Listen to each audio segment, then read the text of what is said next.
আকবর, আকবর, সব উপরওয়ালার ইচ্ছা।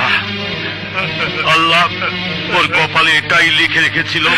না বাজান, না, আমি মানে না, বাজান।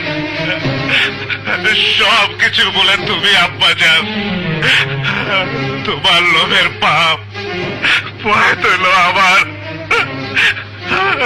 আর জীবন গেল ওই মায়াটা।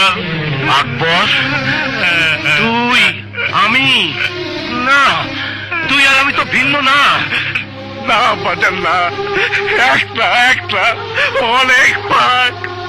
আমি রাস্তার কোনা, আমি রাস্তায় চলে যেতেছি আমার। মানে কোথায় যাবি? আব্বাজান, রাস্তায়। আকবর, এই বাড়ি, গাড়ি, ধন সম্পত্তি আমি কার জন্য করেছি? তোমার জন্য করছো আব্বাজান, আব্বাজান, তোমার জন্য।